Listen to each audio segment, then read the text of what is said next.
Hi, my name is Jeff. This is Rotoon's Inner Space. Today I'm going to be showing you my successor chapter to the Space Wolves, and more specifically my Chapter Master diorama.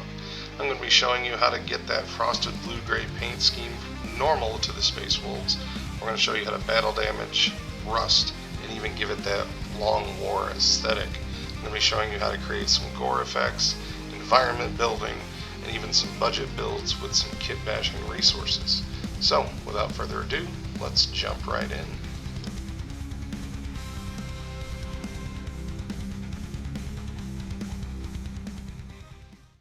Alright, so the first thing I'm going to talk to you about today is achieving that frosted gray, pale blue color that comes pretty historic with the Space Wolves. Now, you can use the Citadel base colors that they have for them, but I generally like to work my way up with a gray. It gives it a more rustic effect. I use AK Interactive's Pale Gray, and then I'm going to use the Villainy Inks line Coagulated Green to stain it up to that frosted blue color.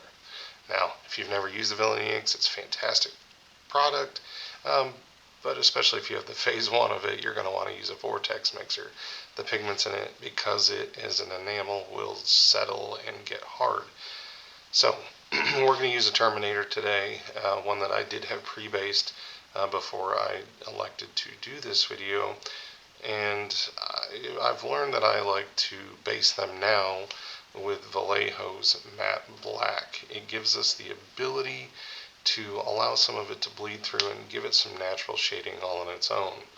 So let's get started with the painting. Now, I'm going to thin this paint down. I'm going to build up to the effect, otherwise that AK pale gray can get a little bit of a satin look to it, and it's generally not what I want to do. So I'm going to work my way up really thin, and I'm going to try to allow, now if I were using the Vallejo matte black, I'd allow some of that to bleed through and give it some natural distressing. But with this, I'm going to have to really build it up, get it to where I want it to be, and then I'm going to have to distress it later.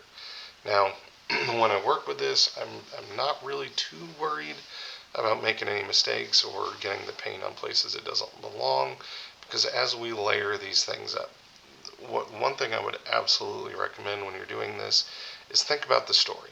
Every miniature has a story. Every character has a story.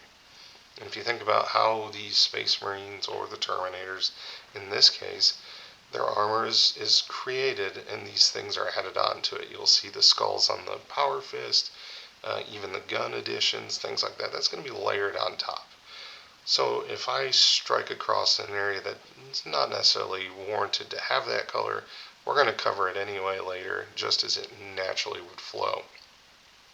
And the other thing is, don't worry, don't panic with a lot of this. If you stray brush stroke, things like that, we're going to end up battle damaging this later and giving it some long war aesthetics.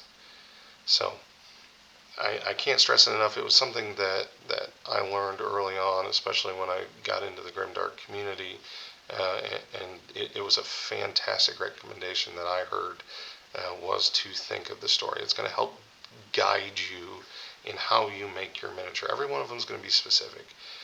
You know, there's going to be certain miniatures that are going to be less damaged than others, and then certain ones that are going to be out there getting more damage than others. So I'm going to continue blocking out all the places that I want to have this pale blue, frosted blue, whatever you want to call it, and we'll move on, and I'm going to show you what it looks like when I'm completed.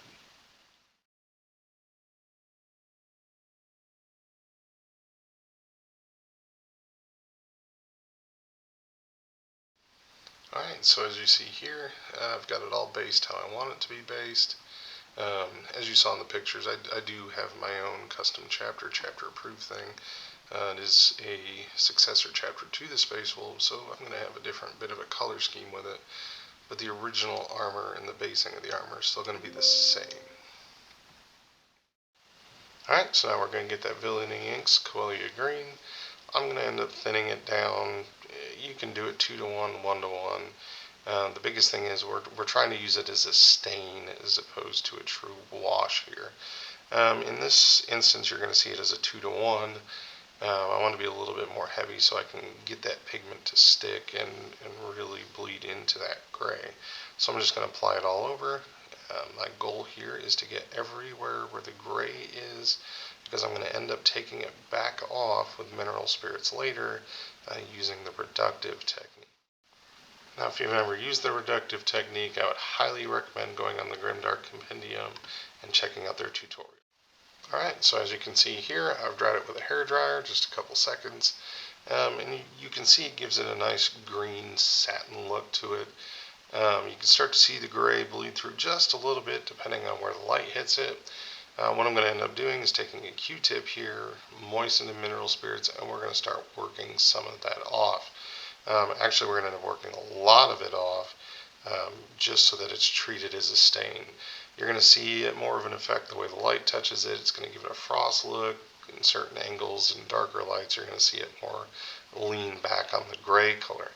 Now, all you're doing here is you're just pulling it off. You don't want to do any heavy scrubbing with the Q-tip. What I'm trying to achieve here is to leave that pigment right onto the miniature still, but I want that gray to be able to push through a lot stronger. Now, this is going to take a couple passes. It may take you a couple different changes of a Q-tip as it starts to load up. It's absolutely part of it. You're going to be playing with this until you achieve the look you want. Alright, so here you can see that light frosted gray, frosted blue look. What I did was I dried it with a hair dryer on high for just a couple of seconds, allowed that enamel to set. I went ahead and blocked out the rest of my colors, my chapter colors, the golds, and the gunmetals.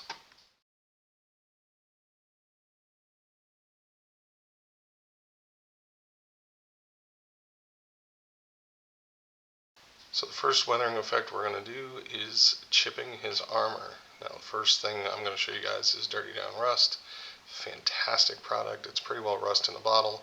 Gives you all the different variations of rust.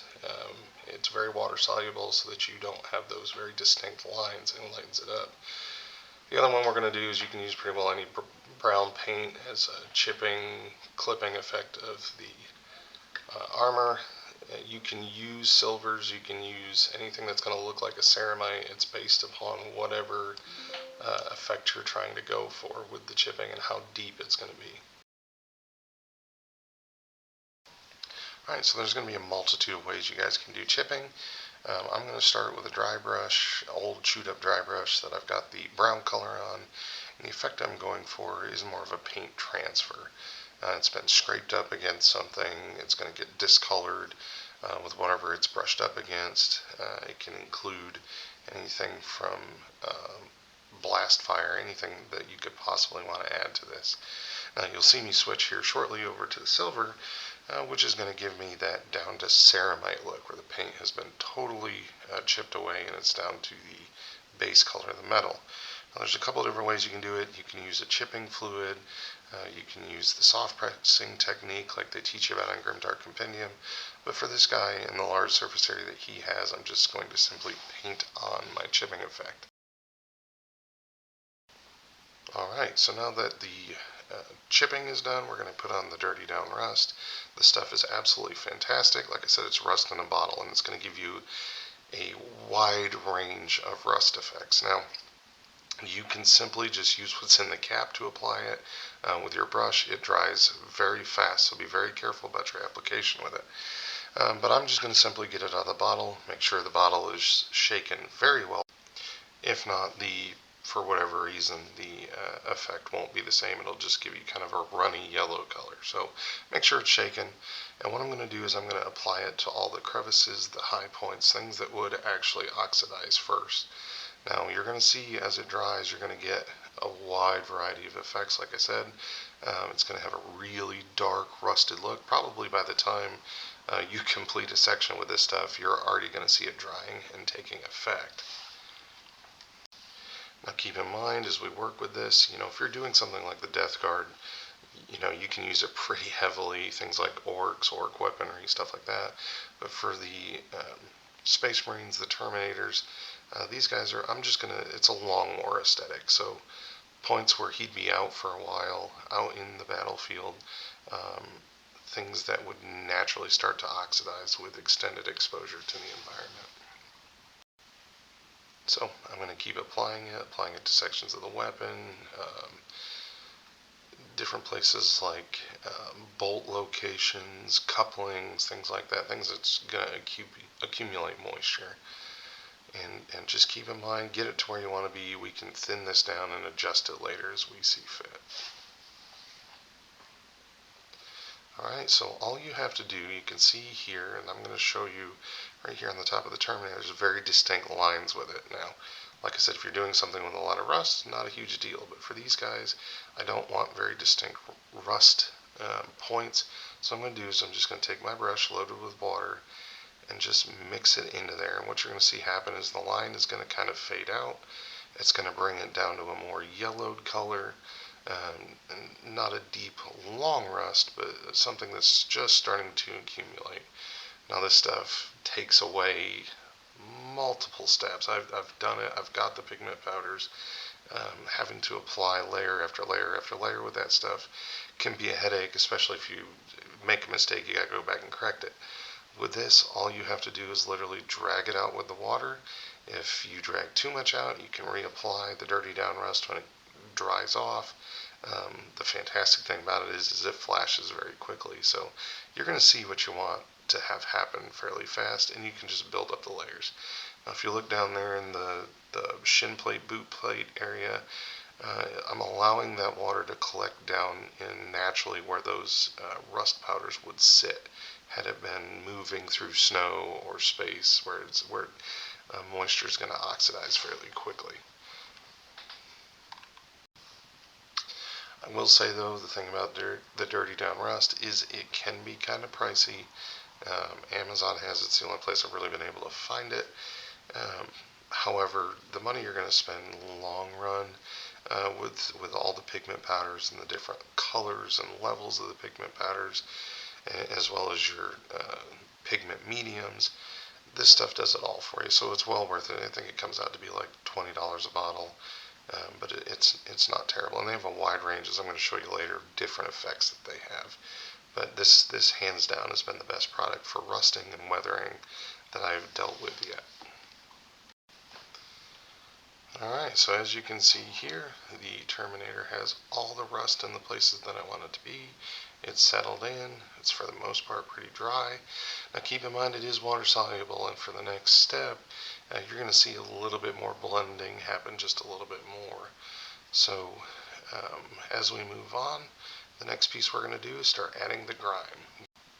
Alright, so we're going to be using Villainy Inc.'s Goons Grime.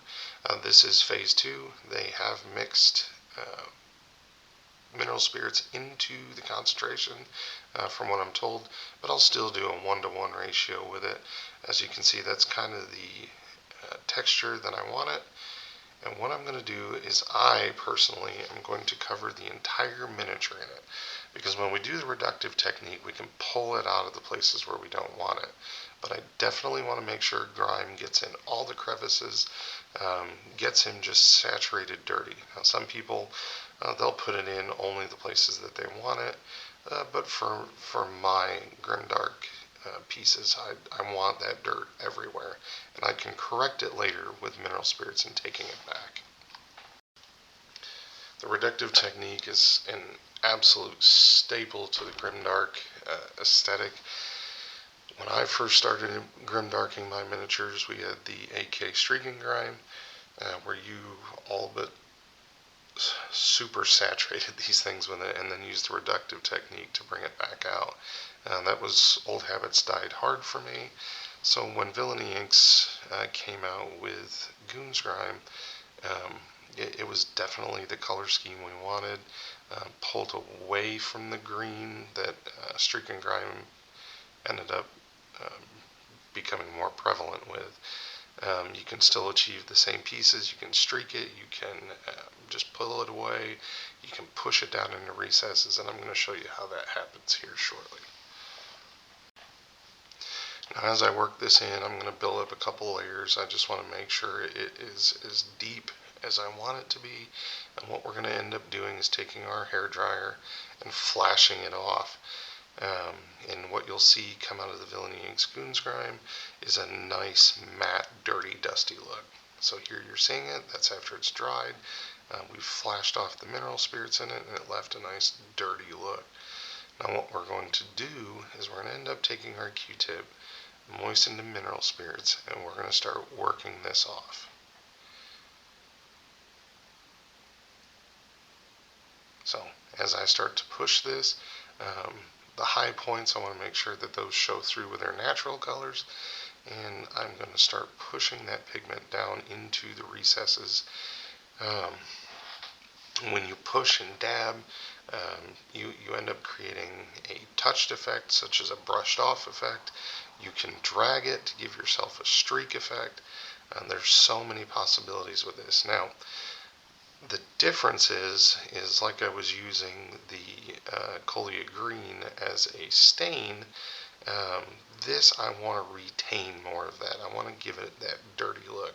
So I'm probably not, in most cases, going to switch off my Q-tip.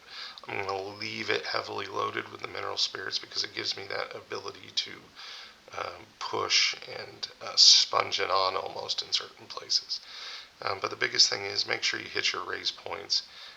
That way you can see the variation, I guess they would call surface variation, where you can see the dirt actually be settled in places where it naturally would settle. Now, you guys will hear me talk quite a bit about the Grimdark Compendium and Villainy Inks. I am in no way sponsored by anybody. I've been doing this for a while just as hobby. And even this video is just to help people out, the same as I was looking for back when I started. It's just what I've found that has been fantastic. Like I said, there are certain things like Dirty Down Rust I'll use for my rust effects, even though Villainy Inks does offer a rust line. So as you can see, like I said, I'm allowing my Q-tip to stay fairly loaded, pulling where I want to streak, pushing where I want to settle, dabbing where I want to get that sponge, like somebody came up and rubbed the dirt off effect, or I brushed up against something. And I'm just going to go over the entirety of the model, making sure I get it exactly how I want it. Now the other thing to keep in mind is you are using mineral spirits with this, so it can affect your Dirty Down Rust, so just be really careful how hard you push, pull, or if you like it the way it is, you can either hit yourself with a save spot of applying a matte varnish before you move on to this step. Now as you can see, when I move up to the face here, I don't want to leave a whole lot on the face. I want to get it just down into the crevices because I want those facial features, they would keep their helmets clean. I want those showing up fairly prominently. Alright, so that is our weathered effect. Now you see I went in, I filled in the eyes. I, guys, have not mastered the light effect yet. I'm still working on that myself. So I can't generally do the OSL look, but that is it. Now once you get this to this point, make sure you flash off those mineral spirits once again with your hair dryer, and then you're done. You can lock it in with a matte varnish or leave it exactly the way you have it. Alright, so before we go, I promise you guys, we talk about terrain, we talk about some gore, we talk about some other effects that you saw in the diorama. So for this one, I'm going to talk to you about the terrain. With rock, you can use something simple and cheap as corkboard coasters, and you just break them up to the effect that you want, making rocks, layer them to get slabs of rock like you see in the diorama picture. You see it gives it a nice broken edge. All you have to do is prime it and give it the color of the stone you want it to have. And you see in that one I added the Dirty Down Moss. It is a fantastic asset just like the rest is. Now for the gore effects you're going to see here, I will tell you Green Stuff World has some fantastic products that they use for gore effects. I have absolutely found a whole new love in that. So what you're going to see here is for the towel, I have Prince Towel Blood. It gives a nice blue. It is a very glossy sheen. For the human blood, I use Coagulated blood by Green Stuff World. Just paint it on how you want, let it run, add copious amounts, let gravity take care of the rest. Dirty Down Gore gives you a thick, stringy look. Now in terms of the casualties you see in the diorama, I simply went through and I found some custom casualties on Etsy. You can see this guy here as an orc casualty. I can put the link in the description for you guys. It wasn't that expensive. Fantastic tools. So there you have it, guys. My personal Space Wolves weathering and long war aesthetic. Thank you for watching the video, guys. This has been my first video. And just like I said, I am not sponsored by anybody. I'm just out here to help others who started the same road that I did, and to give any recommendations or help that I can. So if you like it, like my video, subscribe. I'm going to start putting more and more of these up. Thank you for watching.